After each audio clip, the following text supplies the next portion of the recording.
다 찾으셨으면 우리 한 목소리로 읽겠습니다.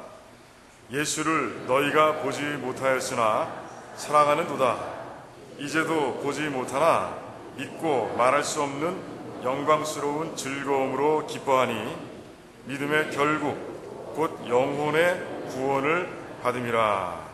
아멘. 아멘. 좀 더우시죠? 더위를 해소할 수 있는 방법은요, 우리 형제자매끼리 한번 인사하는 거예요. 한번 씩 웃어주면서 이빨을 드러내야 됩니다. 우리 반갑습니다, 사랑합니다, 한번 인사하시기 바랍니다. 옆에 뒤에 바라보시면서 씩 웃으시면서 하셔야 돼요. 짜증난 얼굴이면 더 덥습니다. 씩 웃으셨어요? 그래요.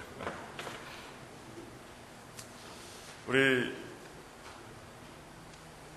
이 오늘 본문 말씀은 시험과 관련된 말씀이에요. 지지난 주간에도 우리가 시험과 관련해서 말씀을 보았는데, 너희들이 시험을 당할지라도 잠깐 금심할지라도 너희들이 크게 기뻐하라고 하는 하나님의 말씀을 들었습니다. 어떻게 하면 시험 가운데서도 크게 기뻐할 수 있을까? 우리가 지지난 시간에 우리가 한번 배운 바가 있죠. 기억나세요? 그 방법이 무엇이었는지? 시험을 주시는 그 시험 가운데 담겨있는 그 의미를 발견하라. 그러니까 왜 하나님께서 우리에게 시험을 허락하시는가? 하나님은 사랑하시는 하나님이고 의리를 긍휼히 여기시는 하나님이신데 왜 우리에게 시험을 허락하시는가 하는 것을 우리가 깨닫는다면 우리가 시험에서 이길 수 있다, 시험이 와도 크게 기뻐할 수 있다라고 말씀을 드렸어요. 자, 하나님께서 여러분들에게 왜 시험을 허락하십니까? 제가 여러분들의 IQ를 테스트하는 게 아니에요. 이렇게 질문 가운데 깊이 생각하고 그런 가운데 잊어버리지 않는 거예요. 답을 안 해도 괜찮습니다. 제가 답을 원하지는 않습니다. 답을 하시면 더 좋죠, 물론. 무엇이에요? 이 본문 가운데 빠져있는 그 원문의 표현을 가지고 우리가 하나님의 시험을 허락하시는 의미를 우리가 본 바가 있어요. 자, 이 정도 하니까 좀 기억나는 게 있습니까? 원문에서 뭐가 빠졌다고 되어 있습니까? 중요한 건 두 가지가 빠지는데 한 가지는 무시하고 한 가지만, if necessary, if it is necessary. 그것이 필요하기에, 그 시험이 우리에게 필요하기에 하나님께서 허락하신다라고 지지난 시간에 제가 말씀드린 바가 있습니다. 기억나시죠? 그런 가운데 이제 시험을 이길 수 있는 힘을 우리가 얻게 된다. 잠깐 근심하게 되지만 그래도 금방 이제 기뻐할 수 있는 그런 삶으로 우리가 변할 수 있다라고 말씀을 드렸어요. 자, 그런데 오늘 본문 말씀을 보니까 그것 가지고는 부족하다, 한 가지가 더 필요하다라고 우리 사도 베드로가 성령 감동된 모습으로 이야기하고 있는 모습을 보게 됩니다. 자, 뭘까요? 오늘 8절을 한번 정리해 보시기 바랍니다. 이게 뭘까? 예수님과의 관계가 건강할 때, 그럴 때 시험에서 이길 수 있고 시험이 와도 기뻐할 수 있는 그런 귀한 삶이 된다라고 베드로는 얘기하고 있습니다. 예수님과의 관계가 건강해야 한다는 것이에요. 그렇다면 예수님과의 관계가 건강하다는 건 무엇인가? 예수님과의 관계를 건강하게 만들기 위해서 우리가 해야 할 일은 무엇인가? 이제 베드로가 하나하나 이제 얘기하고 있는 모습을 오늘 8절 가운데서 발견하게 되는 것이에요. 그 중에서 우리가 세 가지가 있는데 그 중에서 한 가지를 오늘 보면서 함께 은혜를 나누고자 합니다. 자, 뭘까요? 8절의 처음 부분에 보니까 예수를 너희가 보지 못하였으나 사랑하는도다. 사랑하라. 예수를 사랑하라. 라고 분명하게 얘기하고 있습니다. 너무나 귀에 아프도록 들은 얘기죠. 하지만 얘기하고 있습니다. 베드로는 얘기하는 거예요. 사랑하라. 사랑하라. 그렇다면 왜 베드로는 이 사랑이라는 것을 가장 먼저 얘기하고 있는 것일까요? 베드로가 사랑을 통해서 회복된 경험이 있기 때문에 그렇습니다. 베드로가 시험 가운데서 넘어졌지만 그 사랑 가운데서 예수 그리스도를 사랑하는 마음을 회복함으로 인해서 그 시험에서 이겨내고 일어나고 견뎌낼 수 있었던 그런 순간을 체험한 적이 있기 때문에 사랑이라는 단어를 가장 먼저 쓰고 있는 것을 우리가 보게 되는 것이죠. 베드로는요, 주님을 사랑한다고 믿었어요. 자기는 정말 주님을 사랑한다고 믿고 행동했던 사람이었습니다. 예수님께서 베드로를 불러주셨을 때 베드로는요, 다 내려놨어요. 그 자리에서 그물과 배와 이 모든 걸 다 내려놓고 예수 그리스도를 따랐던 사람입니다. 그러니 나는 주님을 사랑하는 사람이야 라고 얼마든지 자신 있게 얘기할 수 있는 그런 삶의 모습이었어요. 예수님께서 너희들은 나를 누구라 생각하느냐 라고 질문하셨을 때 제일 먼저 주는 그리스도시요 살아계신 하나님의 아들이십니다 라고 뚜렷하게 얘기했던 베드로였습니다. 그런 가운데 축복도 많이 받았죠. 그러니 베드로는요, 자신 있게 얘기할 수 있는 거예요. 정말 나는 예수님을 사랑해 라고 얘기할 수 있습니다. 예수님께서 잡혀가시던 그 마지막 날에도 베드로는 과감하게 자신의 목숨을 내놓고 예수님을 따라갔던 그런 모습을 우리가 말씀 가운데서 봅니다. 다른 데는 다 도망갔습니다. 하지만 베드로 혼자 이제 예수님 계신 그 장소, 대제사장의 그 뜰로 찾아가는 모습을 우리가 발견하게 되는 것이에요. 거기까지는 좋았습니다. 그런데 그 마지막 순간에 베드로는 예수님을 향한 자신의 사랑이 얼마나 천박한 것이었는지를 발견하게 되는 것이에요. 여정이 묻습니다. 너도 한패 아니었느냐? 라고 묻는 거예요. 그 질문 가운데서 3번이나 나는 예수를 모른다 라고 부인하는 그런 베드로, 마지막엔 예수님을 저주까지 하는 그런 베드로의 모습을 우리가 말씀 가운데서 보게 되는 것이에요. 베드로는 엉엉 울었습니다. 그러고 나서 엉엉 울었어요. 왜? 자기가 믿고 있던 그 모든 것이 기초가 없는 것이었다는 것을 그가 발견한 거예요. 아무것도 아니었구나. 내가 주님을 사랑한다고 했지만 그 사랑이라는 것이 다 거짓이었구나. 그는 발견한 거예요. 그런 가운데 이제 그가 방황하는 모습을 봅니다. 예수님께서 갈릴리로 오라 라고 말씀하셨습니다. 거기까지는 갔어요. 그런데 이제 사랑을 잃어버린 베드로, 어디로 가야 할지 모르겠어요. 무엇을 해야 할지 모르겠는 거예요. 그런 가운데 이제 나는 고기나 잡으러 갈랜다 라고 얘기하며 터벅터벅 그 예수님을 따르는 영적 여행을 감당하기 위해서 다 버려두었던, 다 내려놓았던 그 배와 그물을 향해서 터벅터벅 걸어가는 모습을 우리가 발견하게 되는 것이죠.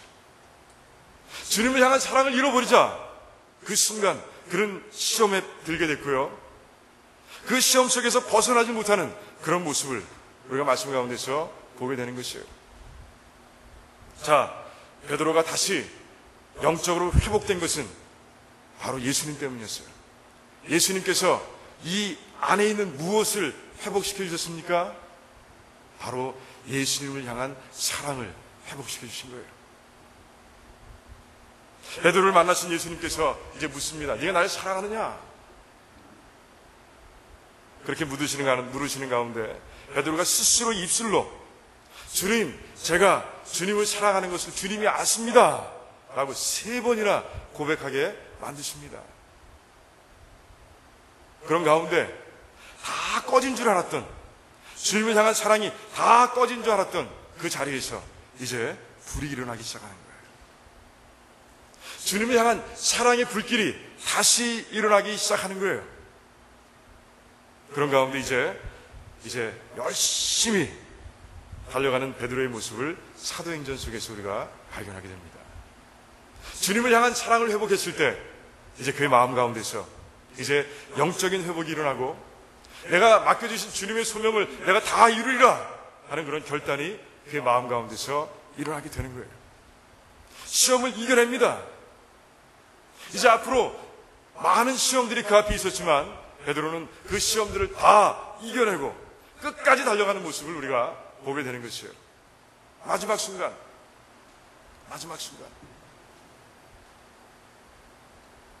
그 거꾸로 십자가에 못 박혀 죽는 그 순간까지 베드로는요, 거침이 없었습니다. 이 말씀, 시험을 당해도 크게 기뻐하라. 이게 베드로의 고백이에요. 자기 얘기하고 있는 것이에요. 내가 크게 기뻐하고 있다. 그럼 너희도 기뻐하라. 이제 그런 편지를 쓸 수 있는 그런 인물로 변화된 모습을 보게 됩니다. 중요한 것은 무엇입니까? 사랑이에요. 예수님을 사랑하고 있는가? 내가 과연 예수님을 사랑하고 있는가? 그 사랑이 있으면 여러분들은 시험 가운데서 시험이 닥친다 할지라도 여러분들은 승리하는 그런 백성으로 이 땅을 살아갈 수 있는 거예요. 여러분들은 예수님을 사랑하십니까? 정말이죠? 그래요. 여러분들 아마 재즈를 한때 좋아했거나 지금도 좋아하시는 분이 있다면 존 콜트레인이라는 아마 이름을 기억하시는 분도 있을 겁니다. 존 콜트레인. 기억하는 분 계세요? 아시는 분 계세요? 1926년 그는 독실한 크리스찬 가정에서 태어났어요. 친할아버지가 목사고 외할아버지도 목사고, 그러니 얼마나 독실한 크리스찬 가정입니까? 엄마 아빠는 교회에서 열심히 봉사하다가 만나서 결혼했어요. 그런 가운데 1926년에 이제 존이 태어나게 됩니다. 콜트레인. 그는 어렸을 적에 정말 신앙 가운데 자라났습니다. 그럴 수밖에 없겠죠. 열심히 하나님 믿었고 자기가 가지고 있는 음악적인 재능을 가지고 정말 하나님께 열심히 헌신하고 봉사하는 그런 모습으로 자라났어요. 그런데 1945년 19살의 나이로 그가 해군에 들어갑니다. 그때 그 네이비 재즈 밴드라는 그곳에 들어가서 이제 그가 색소폰을 불기 시작합니다. 그때부터 그의 인생이 달라지기 시작하는 거예요. 처음에는 지키는 것 같았습니다. 그 믿음을 지켜가는 것 같았어요. 그런데 시간이 점점 지나면서 그 주변에 사는 행동들을 바라보면서 그 밴드의 같은 이론들이 행동하는 그런 모습을 바라보면서 그의 삶이 점점 이제 타락의 길로 접어들기 시작합니다. 주님을 향한 사랑도 그 마음속에서 식어져가는 그런 모습을 발견합니다. 그래도 중단할 수가 없는 거예요. 밴드를 하다 보니 중단할 수 없어요. 그런 가운데 1957년 점점 마약과 그리고 술에 중독되기 시작하고, 그러다 1957년에는 죽을 수도 있다는 그런 선언을 받게 됩니다. 그때 그는 주님을 바라보는 거예요. 다시 주님을 바라보는 거예요. 여러분, 탕자가 언제 아버지를 생각했습니까? 인생의 가장 밑바닥에서 유대인들은 가까이 하지도 않는, 먹지도 않는 그 돼지들을 치면서 그 돼지들이 먹는 쥐엄 나무 열매도 먹지 못하는 그 밑바닥에서 이제 아버지를 생각하지 않습니까? 똑같았어요. 콜트레인은 그 밑바닥에서 이제 죽을지도 모른다는 그 선언 가운데서 이제 어렸을 적 그 믿음을 생각하는 거예요. 예수님을 바라보는 거예요. 그런 가운데 예수님께 의지하는, 그리고 철저하게 자신을 맡기는 그런 모습으로 다가갔어요. 예수님은 어떠신 분입니까? 무한한 사랑의 하나님이세요. 아가페의 사랑을 가지고 계신 하나님이세요.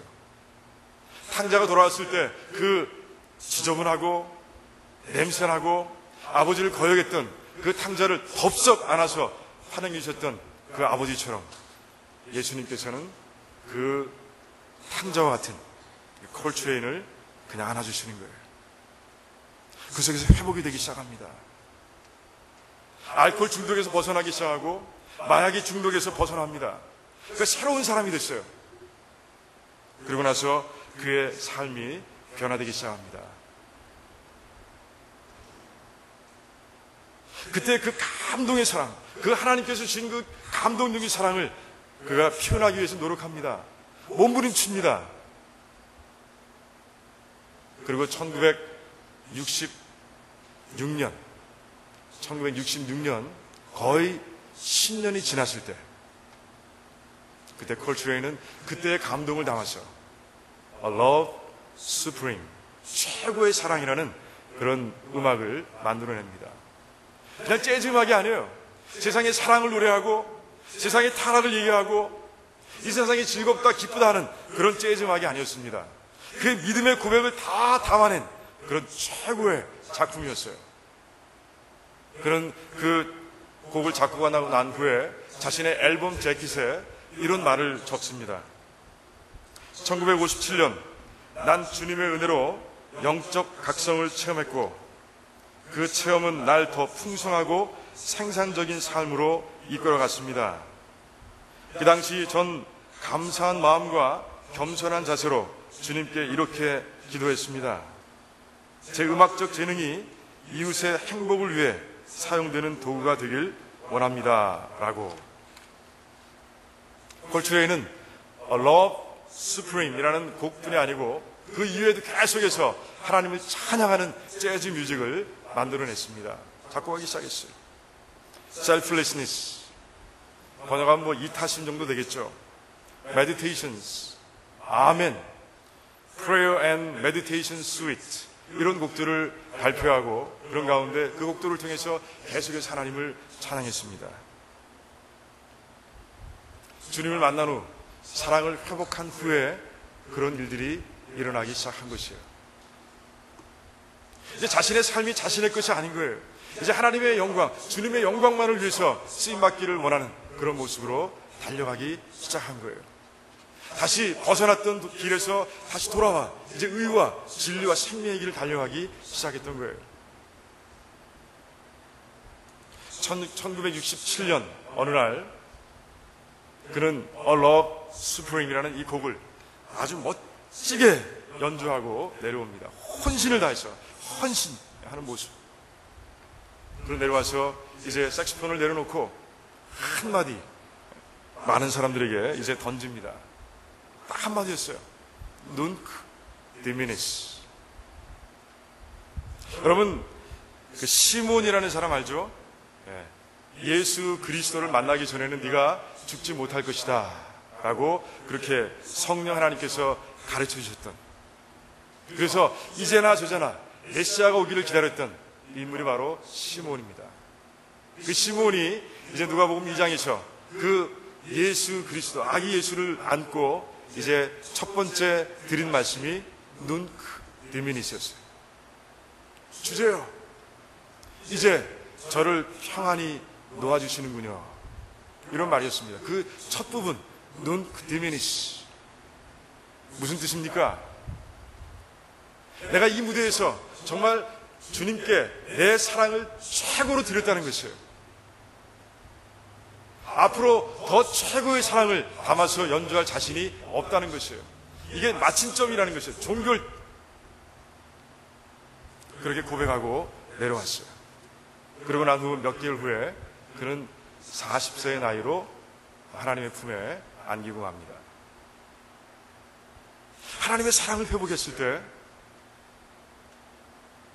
회복되기 전의 삶과 그 회복된 후의 삶이 그렇게 바뀌는 거예요. 삶의 목표가 분명해지는 것이에요. 주님께 영광을 돌리기 위해서 내가 지금 모든 것을 다 바칠 수 있는 그런 모습으로 변화된다는 것이죠.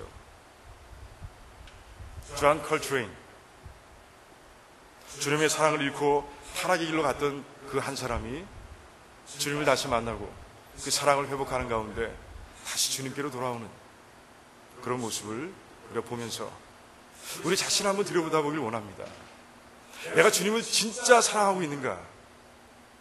내가 진짜 사랑하고 있는가? 내가 정말 주님을 사랑하기에 주님의 영광을 위해서 내가 달려가고 있는가? 내 목표가 분명한가? 내가 시험 가운데서도 기뻐하며 이것이 나를 세우는 하나님의 도구야 라고 믿으며 그렇게 달려가고 있는가? 한번 여러분들 오늘 말씀 가운데서 깊이 여러분 스스로를 돌아보는 시간이 되길 원합니다. 내가 주님을 진짜 사랑하고 있는지 확인할 수 있는 제일 좋은 방법이 하나 있습니다. 그것은요, 하나님께서 내게 원하실 때 너의 재능이 필요하다, 너의 은사가 필요하다, 너의 물질이 필요하다, 너의 시간이 필요하다, 아니 내 목숨이 필요하다 라고 주님께서 말씀하실 때 주님 다 드리겠습니다. 이거 제 거 아닙니다. 다 주님께로 받은 것입니다. 제 생명까지도 받은 것입니다. 다 드립니다 라고 얘기할 수 있는 분, 그런 분들이 바로 주님을 진짜 사랑하시는 분들이에요. 저는 우리 성도님들이 다 그런 분들이 되기를 원합니다. 아멘하기 좀 어렵죠. 하지만 원합니다. 그래서 정말 주님을 사랑하는 가운데, 정말 잊어버렸다면 오늘 말씀 가운데서 회복되어서 주님의 이름을 존귀케 하는 일에만, 주님을 정말 영광스럽게 만드는 그 일에만 전념하고 달려가시고, 그 길에 아무리 시험과 유혹이 내 앞을 막는다 할지라도 기뻐하며 이겨내며 극복하며 달려가는 그런 여러분들이 다 되시기를 주님의 이름으로 축원드립니다. 기도하겠습니다.